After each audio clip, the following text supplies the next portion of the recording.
What's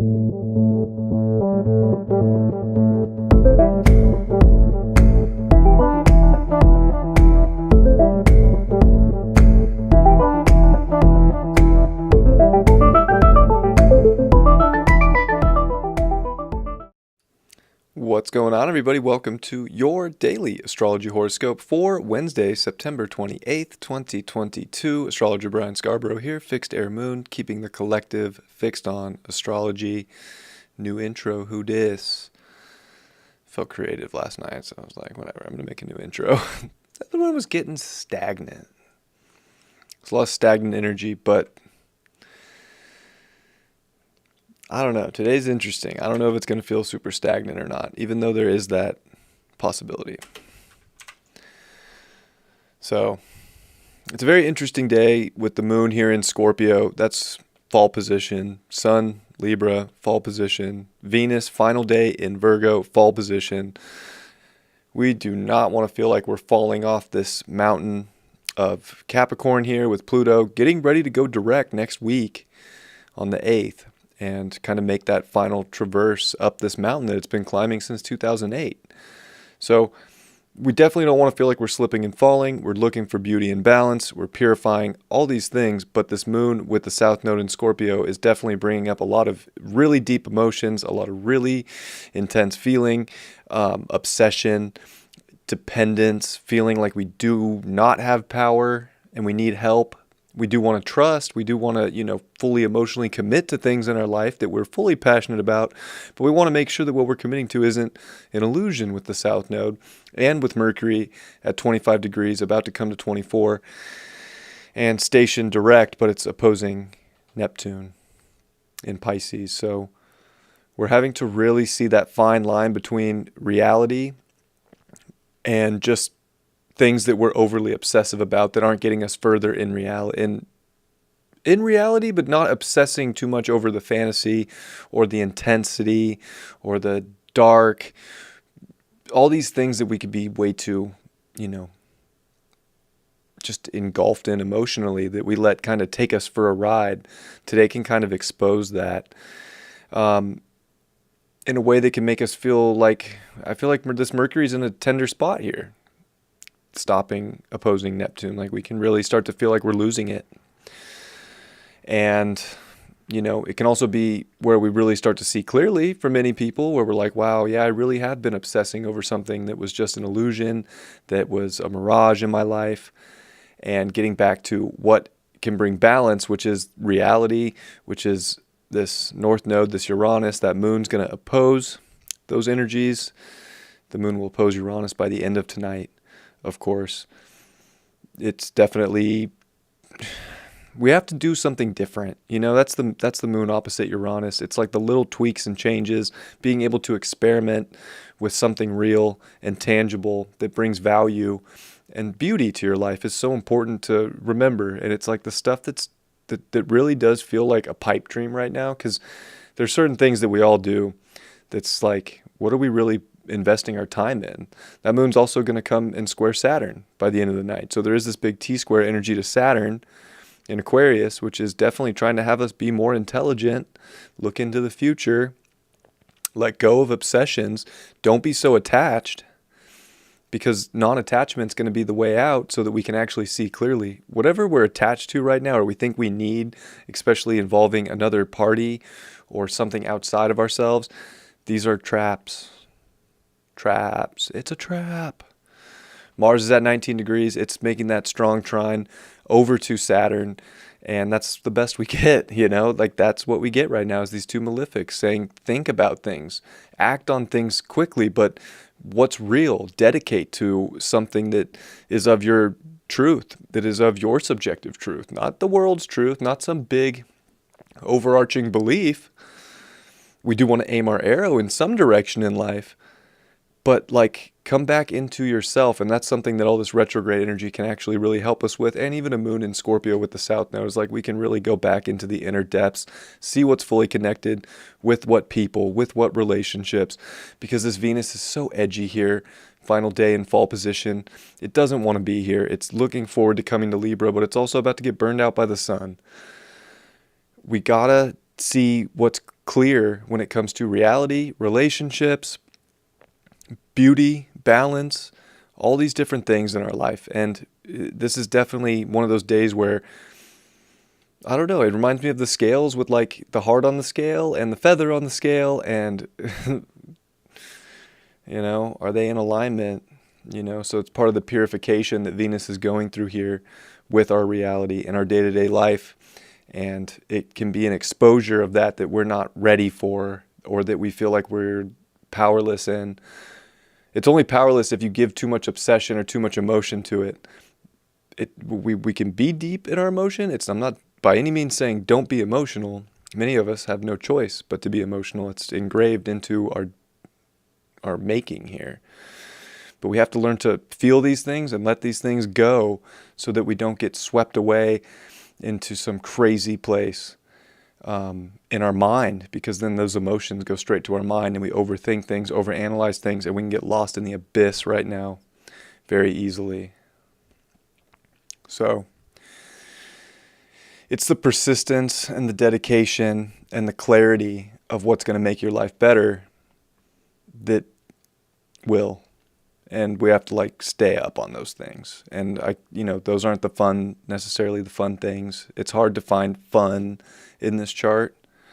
So we can all be looking for a lot of fun and a lot of, all these beautiful things. I'm not saying either that we can't find fun today. We definitely can. But, when you do find that moment, cherish that moment. But then, get back to the reality of what needs to be built, what needs to be grown, what needs to be harvested, what needs to be real to get the dream and the beauty into alignment with where your future is going. There's a lot of preparation going on right now. There's a lot of changes happening in the world right now. There's a lot of big news going on in the world right now. So spiritually within yourself, we got to be able to pivot, make changes, dedicate, stay persistent. We don't want to be caught in this Neptunian dreamland that has no backbone and no reality to it. And that's the hard part with Mars getting ready to square that Neptune, is we can feel like our backbone and our defining energy about how to act quickly in Gemini is dissolving. We can also be very intuitively guided to make very powerful changes in our life spiritually. So it's not like the end-all be-all, but it's definitely not a fun transit. And it deals a lot with the mind, because we're not going to see it exact, because Mercury is going to come online and kind of move away. But that Mars-Mercury square is definitely something that's building over the next couple days. And it is a T-square energy to this Mars in Gemini. So not only is Mercury opposing this Neptune, but it is getting pushed by Mars here. Mars is in Mercury's home sign saying you have to get clear and you have to make a shift and a change and pivot and be adaptable. If you're not adaptable and you're stuck and stagnant over an obsession, these are hard truths that can be very difficult and show where our scales are definitely out of calibration. And it's not like we can't recalibrate these scales, but it takes work sometimes, and it takes dedication and grit a lot of the time to make that happen, which Mercury is still in trine to Pluto. We definitely can have that clarity and that grit to transform our lives and see things from a deeper perspective.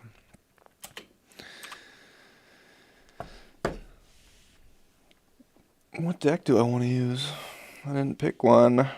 I'll use the Cosmic. The Cosmic was the one.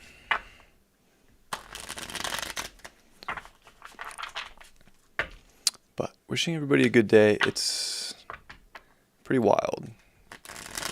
It's not again, I said it yesterday, it's not a super comfortable day. It's just not super comfortable, cozy, chill out times, and it's hard because there's so many retrograde planets, and we can definitely want to just not do things and just try and reorganize our own inner workings, and I think that we have to do that, but it comes with actual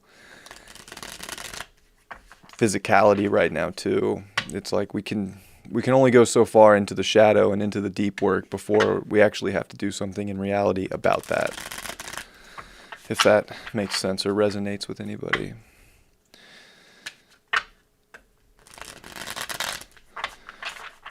All right, what we get in the cards? Star card reversed. We have to definitely look within to find that guiding light and to find these new beginnings and to not be scared or to slip and fall backwards. Like I said, there's a lot of fall energy in the chart today, with Venus finishing up in Virgo for the final day, the Sun in Libra, and a Moon in Scorpio. We definitely got to look at where we're being guided to make changes and go on a new journey and have fresh beginnings. We don't have to get rid and blow up everything, but there's definitely something in our life that we are overly obsessive and putting way too much emotional energy into that isn't part of the future, and it isn't part of the reality that's really actually changing and building in our lives. 8 of Pentacles. Gosh, the work. We got to be like putting the effort in and the things in life that are real and tangible that we feel like we want to master, and the relationships and the beautiful things that we're trying to create. They're never going to get created if we're focusing on things that don't matter. We got to get real and like persistent and precise on the things that really do matter, because we can make the most beautiful creations come true right now. But if we're focusing all of our emotional energy and intent on things that aren't real, we're not positioning ourselves well, and we're going to feel like we didn't master anything we needed. And the Princess of Cups, which I believe is the Page of Cups. I'm pretty sure it's the Page of Cups. Being emotionally open, being emotionally adaptable, flowing is very important. We don't want to be stagnant emotionally or just one-pointed. You know, that's going to be like the overall thing is, can you kind of look at life, and can you look at your personal life and how you feel with a place of like, I can flow through anything, but I have to get real and put the work in. And I have to realize that the Star card reverse to me always reminds me of like, you've done so much to get to this point. Are you really going to start going backwards into like the nothing when that tower already fell and you have no choice but to really trust that you have that tool bag from before to learn more and to start new? And it's like emotional curiosity to be open to that and to flow with that, because there's so many beautiful things to build. And maybe today there's a realization that yes, there is actual realness that can be built in my life, and I'm going to focus my intent there. And maybe it's about getting obsessed with the really important connective places in our life, with people, with relationships, that are the most important things to dedicate to. You know, that real network of what's real in our lives. I appreciate you all very much. I hope you have a beautiful Wednesday, and I'll see you all tomorrow. Much love. Peace.